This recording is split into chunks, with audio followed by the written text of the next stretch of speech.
Myself Dr. Sangeeta Sharma, Associate Professor PG Department of Chemistry, Government डोंगर college Bikaner. आज हम BSc part second के third paper में electrochemistry की सेकेंड यूनिट को पढ़ेंगे। इलेक्ट्रोकेमिकल सीरीज या विद्युत रासायनिक श्रेणी। यदि कोई इलेक्ट्रॉन अर्ध सेल क्रिया में इलेक्ट्रॉन त्यागता है तो उसका विभव ऑक्सीकरण विभव या ऑक्सीडेशन पोटेंशियल होगा, और यदि अर्ध सेल क्रिया में इलेक्ट्रोड द्वारा इलेक्ट्रॉनों का ग्रहण किया जा रहा हो तो उसे उत्पन्न विभव अपचयन विभव या रिडक्शन पोटेंशियल कहलाता है। इलेक्ट्रोड विभव के मान सदैव अपचयन विभव के रूप में लिखे जाते हैं। स्टैंडर्ड हाइड्रोजन इलेक्ट्रोड की तुलना में विभिन्न तत्वों के मानक अपचयन विभव के मान ज्ञात किए गए और उन्हें बढ़ते हुए मानों के आधार पर व्यवस्थित करके एक सीरीज बनाई गई, जिसे हम विद्युत रासायनिक श्रेणी या इलेक्ट्रोकेमिकल सीरीज या सक्रियता श्रेणी कहते हैं, और इसको हमने इस स्लाइड में दिखाया है। विद्युत रासायनिक श्रेणी की प्रमुख विशेषताएं हैं। पहला है कि जो पदार्थ हाइड्रोजन से अधिक प्रबल अपचायक या रिड्यूसिंग एजेंट होते हैं वे हाइड्रोजन के ऊपर स्थित होते हैं और उनके मानक अपचयन विभव या स्टैंडर्ड रिडक्शन पोटेंशियल के मान ऋणात्मक होंगे। किसी पदार्थ के लिए E0 का मान जितना उच्च ऋणात्मक होगा वह उतना ही अधिक प्रबल रिड्यूसिंग एजेंट होगा। इसके विपरीत हाइड्रोजन से कम प्रबल अपचायक विद्युत रासायनिक श्रेणी में हाइड्रोजन से नीचे होते हैं और उनके E0 का मान धनात्मक होते हैं। E0 का मान जितना ज़्यादा धनात्मक होगा वह पदार्थ उतना ही वीक रिड्यूसिंग एजेंट होगा। विद्युत रासायनिक श्रेणी में धातुओं की रिड्यूसिंग पावर ऊपर से नीचे की ओर जाने पर घटती जाती है। किसी धातु की अपचयन क्षमता इलेक्ट्रॉन त्यागने का मेजर है, अर्थात इससे धन विद्युतीय लक्षण के बारे में जानकारी मिलती है। अतः हम ये कह सकते हैं कि श्रेणी में ऊपर से नीचे की ओर आने पर धातुओं का धन विद्युतीय लक्षण या इलेक्ट्रोपॉजिटिव नेचर घटता जाता है। जिस परमाणुओं अथवा आयनों की इलेक्ट्रॉन त्यागने की शक्ति कम होती है उनकी इलेक्ट्रॉन ग्रहण करने की शक्ति अर्थात ऑक्सीकरण क्षमता या ऑक्सीडेशन पावर अधिक होती है। अतः ऊपर से नीचे की ओर आने पर पदार्थों की ऑक्सीकरण क्षमता बढ़ती जाती है। रिड्यूसिंग पावर घटती है, ऑक्सीडाइजिंग पावर बढ़ती जाएगी। किसी पदार्थ की इलेक्ट्रॉन ग्रहण करने की शक्ति उसकी विद्युत ऋणात्मकता का मापन है। ऊपर से नीचे की ओर आने पर इलेक्ट्रॉन ग्रहण करने की क्षमता बढ़ती जाती है, अर्थात विद्युत रासायनिक श्रेणी में ऊपर से नीचे की ओर जाने पर तत्वों का ऋण विद्युतीय लक्षण बढ़ता जाता है।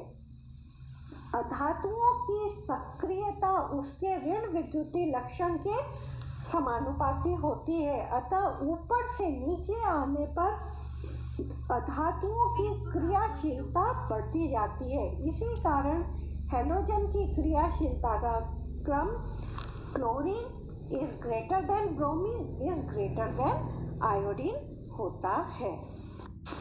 Application of electrochemical series. विद्युत रासायनिक श्रेणी की सार्थकता या इसके अनुप्रयोग। विद्युत रासायनिक श्रेणी के काफी एप्लीकेशन है। पहला एप्लीकेशन है ऑक्सीकारक व अपचायक पदार्थों की श्रेणी का ज्ञात करना। To determine oxidising and reducing agent, जो पदार्थ इलेक्ट्रॉन ग्रहण करके अधिकतम मानक विभव प्रदर्शित करते हैं वह सबसे प्रबल ऑक्सीकारक होते हैं।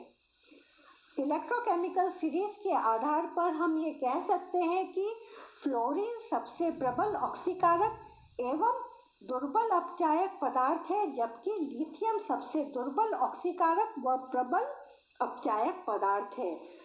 दूसरा है धातुओं का धन विद्युतीय गुण।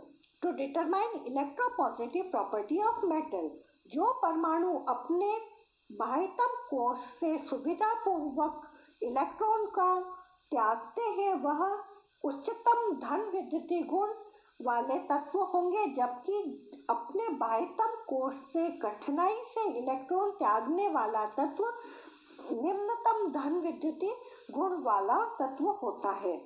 इलेक्ट्रोकेमिकल सीरीज के आधार पर हम कह सकते हैं कि फ्लोरीन निम्नतम धन विद्युतीय गुण वाला और लिथियम उच्चतम धन विद्युतीय गुण वाला पदार्थ या तत्व है।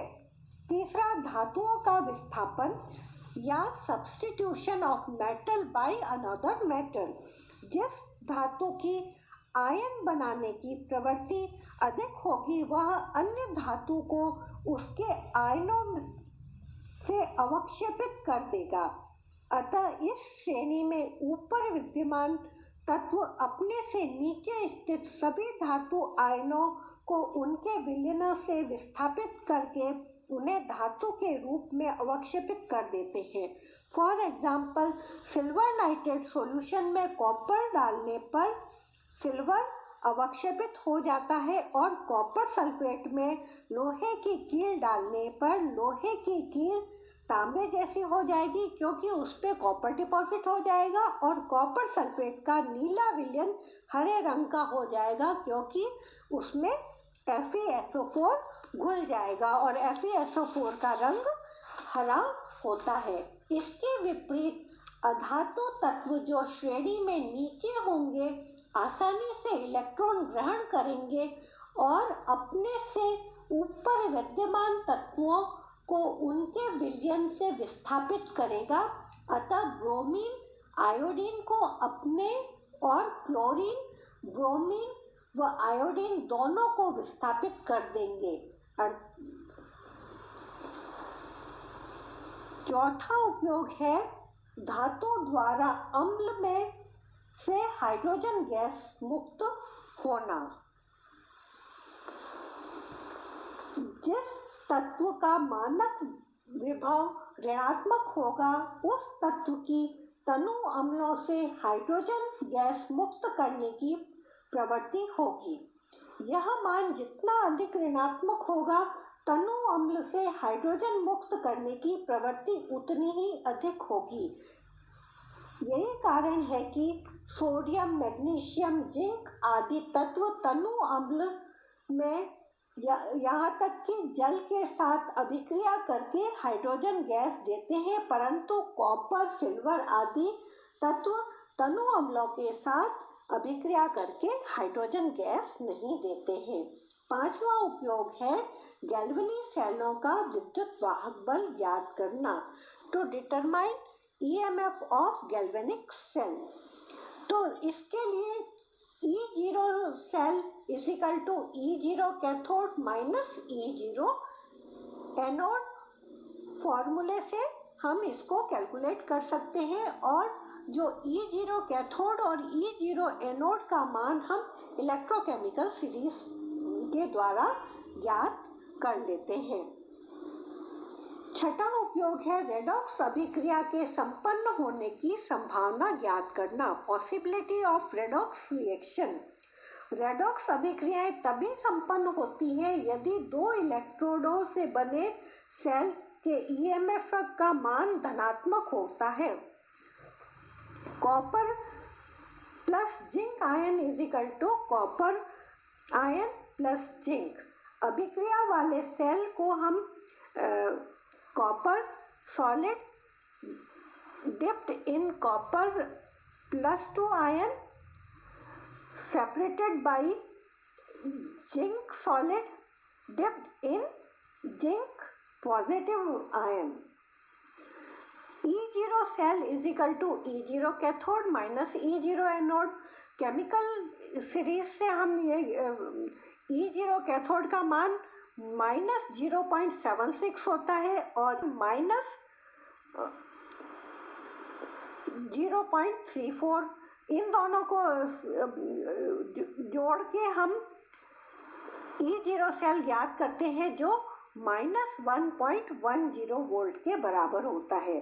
क्योंकि यहाँ पर E0 सेल का मान ऋणात्मक है, अतः यह अभिक्रिया संपन्न नहीं होगी। अर्थात यदि जिंक आयन के विलयन में कॉपर की छड़ डाल दी जाए तो अभिक्रिया नहीं होगी, परंतु यदि एनोड को कैथोड व कैथोड को एनोड बना दे तो सेल कार्य करना प्रारंभ करेगा। दूसरे शब्दों में हम ये कह सकते हैं कि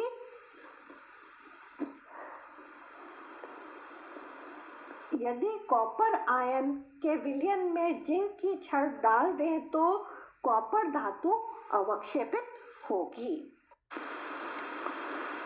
इसका नेक्स्ट उपयोग है धातु निष्कर्षण या मेटल एक्सट्रैक्शन। अधिक सक्रिय धातु कम सक्रिय धातुओं को उनके लवण के विलयनों से विस्थापित कर सकती है। इसका उपयोग हम मेटलर्जी में करते हैं। फॉर एग्जाम्पल, सिल्वर धातु के निष्कर्षण में सिल्वर नाइट्रेट विलयन में हम कॉपर डाल देते हैं तो सिल्वर को वो कॉपर अवक्षेपित कर देता है। आठवां उपयोग है धात्विक ऑक्साइड का तापीय अपघटन। धात्विक ऑक्साइड का स्थायित्व धातुओं के ऋण विद्युतीय गुण बढ़ने से बढ़ता है। फॉर एग्जाम्पल, विद्युत रासायनिक श्रेणी में कॉपर से नीचे स्थित धातुओं के धन विद्युतीय गुण अत्यंत कम होते हैं, अतः इनके ऑक्साइड गर्म करने पर विघटित हो जाते हैं और ऑक्सीजन गैस को मुक्त करेंगे। जैसे हम सिल्वर ऑक्साइड को गर्म करेंगे तो सिल्वर आयन और ऑक्सीजन मिलेगा। नेक्स्ट उपयोग है धात्विक ऑक्साइड का हाइड्रोजन द्वारा अपचयन। विद्युत रासायनिक श्रेणी में लोहे तथा इसके नीचे स्थित धातुओं के ऑक्साइड हाइड्रोजन द्वारा अपचयित होकर धातु मुक्त कर सकते हैं।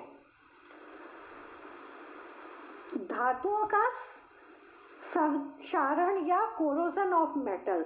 धातु का वायु अथवा रासायनिक पदार्थ द्वारा क्षय संक्षारण या कोरोजन कहलाता है।